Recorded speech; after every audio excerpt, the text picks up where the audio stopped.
Hey, I'm Coach Racquel, and this is Ask Coach, where real questions meet real growth. Because you are the expert, and I'm simply here to support you. Each episode, we unpack life, business, and purpose. One calm, courageous conversation at a time. No hype, no fluff, just clarity, confidence, and a touch of grace. Ask boldly, live calmly, grow freely.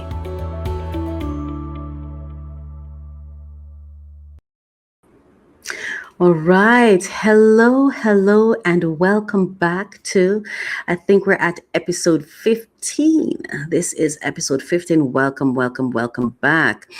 And before I go any further, let me just introduce myself to you. I am Coach Racquel, and I am Coach Racquel, an overall success coach. I'm a purpose coach. I'm an author and faith-centered creative who helps individuals slow down, listen inward, and live with intention. Yes. And live within tension. Mindfulness is what I call it, right? Through my writing, coaching, and daily spiritual practice, I explore how prayer, reflection, and presence can transform ordinary routines into grounded, meaningful living. My work is rooted in lived experience, not theory, making my insights on prayer, mindfulness, and daily faith both practical and deeply relatable. Now, this is a space for reflection, growth, and intentional living. And I always like to say to you that you're the expert. I'm just here to support you. Right? So, again, this is a space for reflection, growth, and intentional living, mindfulness in living, mindfulness in ministry, mindfulness in working, Yeah. So this space is where we slow down long enough to hear ourselves, right? And also, more importantly, to hear God. Because God is talking to us. God is always talking to us. So it's also a space to hear God. We slow down so we can hear ourselves and we can also hear God. Now, today's question comes from a viewer who watched Knowing God for Yourself, the story behind my book Prayers. That was an episode of my podcast, Refresh, Relax, Renew. And someone who watched that episode left me a question. And the person, what's the name of the person? Let me find them. Oh, you'll see it on the image that I'm sharing. So it's at Blake-D80. Or is that an O? It's an O, not a zero. At Blake-D80. That person asked this question: how did writing the prayers change your daily practice? As a matter of fact, I have the book right here. I have the book of prayers with me right here. So he was referencing this. How did writing this change my daily practice?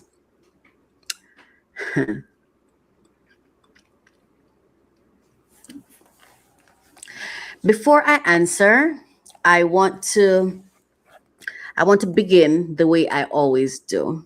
All right? You are the expert. I'm simply here to support you. So the shift, writing the prayers changed my daily practice in a very real way. It made my days less frightful, not because fear disappeared, but because I stopped facing it alone. When I began writing my prayers, and in that episode, I shared with you how I got to write this book, I wasn't rushing past my emotions anymore. The truth is, right? Let me say this. This book came about because God God started interacting with me in an intentional way because he was introducing himself to me, and he was sort of, based on my interpretation, not just my interpretation, but what happened.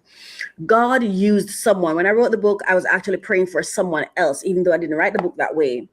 I wanted to keep that private. And this person would later confirm what was happening, right?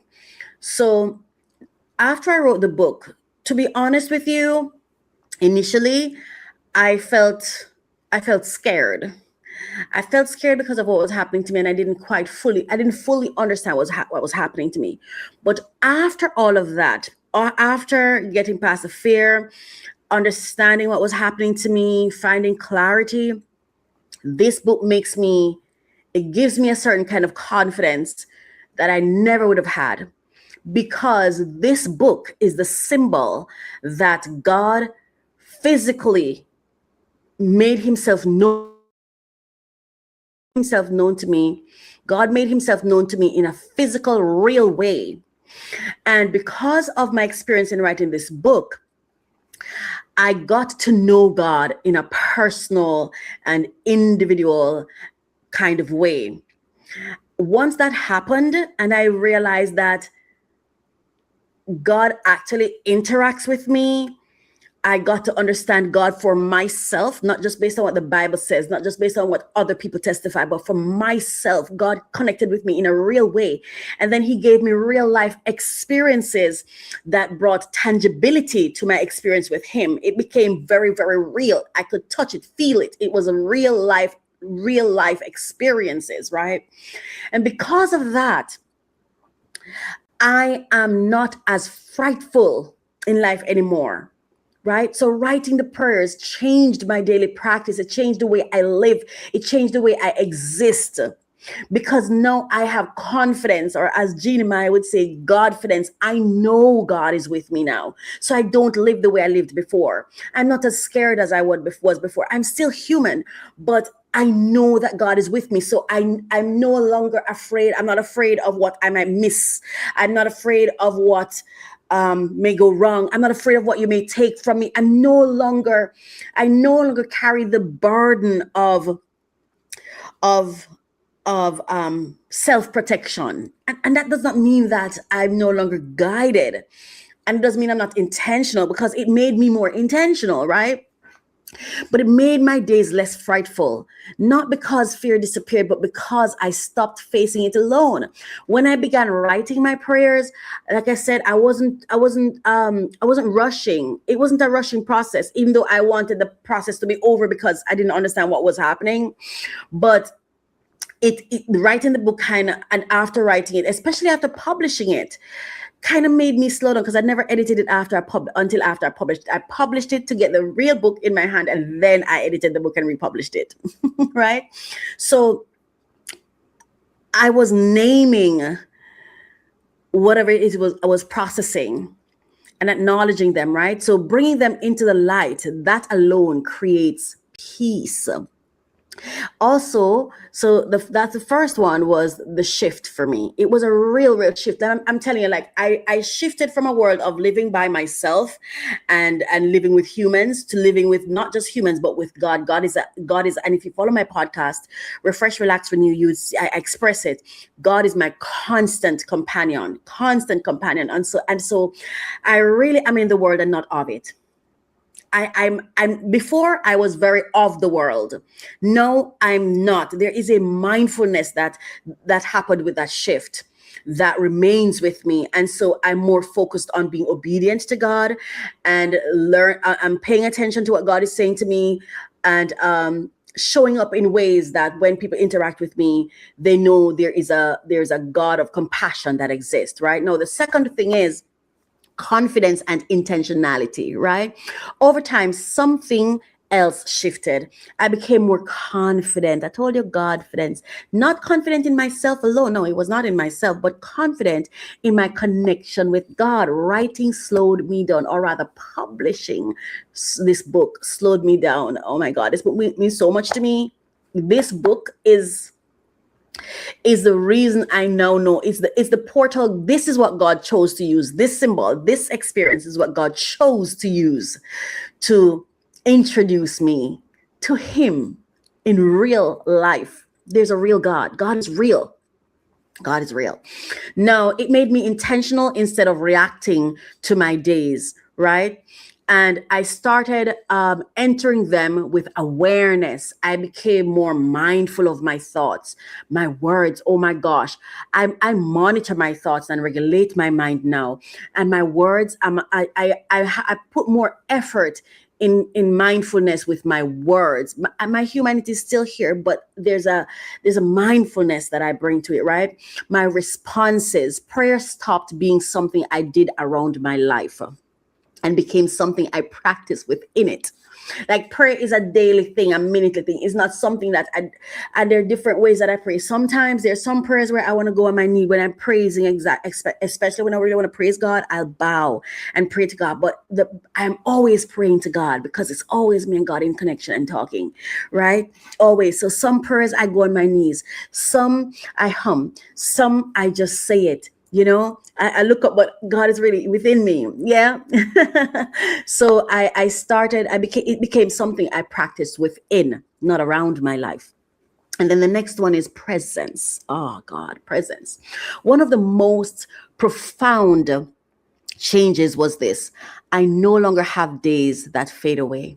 I am present now. This book, the experience of writing this book made me so present and so mindful of the people I love, right? And how I'm treating them. I'm present now. Writing prayers anchored me in the moment. It gave my days shape and meaning. Even ordinary moments became sacred. Yeah, I don't know, like ever since this book of prayers, sometimes I feel like I don't take everything seriously, but it really is that I take things mindfully. I don't play with life anymore because I know there's a God, and I know there are intentions and there's a divine purpose why I'm here. So I can't just be around playing. And every ordinary moments became sacred because I was paying attention, and presence is powerful. It's where peace lives. God bless the person who God used to inspire this experience. And the other one is reflection for the listener. If you're listening and wondering what prayer could look like for you, here's a gentle invitation. You don't have to write perfect prayers. I didn't write perfect prayers. You're the ones who, my readers are the ones, and my listeners are the ones who says, "Oh wow, that prayer right there." I was not writing perfect prayers. I was just going by how God was directing me, and the experience I was having. You don't have to sound poetic. You don't have to know the right words. You don't have to be honest, because prayer isn't about performance. It's about presence. It's about connection. It's about praise. My favorite prayer is praising. And that is something I like to do, especially if I have something that I like, that I'm making a request of. I praise for it rather than pray for it. I praise God for it. So what I practice is, before I go to sleep at nights, if there's something on my mind that I'd like to have, I praise for it and go to bed. Yeah. And so wow, thank you so much for this question. I really appreciate this question. And it is my hope that you get a chance to read the book. And it's my hope that it inspires you. It is my hope that it inspires you to write your own prayers. Yes. Now, thank you again for watching. I just want to say thank you to the person who submitted that question. And I want to say thank you for watching. Thank you for watching, listening, and asking such a thoughtful question. If you have a question for a future Ask Coach episode, you can submit it at mycoachministry.com/ask, right? Because you're the expert and I'm simply here to support you. You can also leave a question under any one of my videos, any one of my episodes, for any of my podcasts or any of the videos that I have. You just leave a question under there and I'll grab it and I will answer it for you. I cannot promise you when it will be done, but it will be done within one of these segments. All right. And then what I try to do when I finally answer it, I tag you to the video so that you know it's available. God bless you. And until next time, stay present, stay intentional, and keep walking in truth. I'm Coach Racquel. Have a great day. Goodbye. Welcome to mycoachministry.com. We're on a mission to empower 1 million purpose-driven entrepreneurs, turning calling into currency. Through strategic coaching, we guide visionary leaders, brand elevation, and creative empowerment, helping leaders break barriers and own their identity. Build impactful, wealth-generating brands that echo across generations. Hey, I'm Coach Racquel, and this is Ask Coach, where real questions meet real growth. Because you are the expert, and I'm simply here to support you. Each episode, we unpack life, business, and purpose. One calm, courageous conversation at a time. No hype, no fluff, just clarity, confidence, and a touch of grace. Ask boldly, live calmly, grow freely.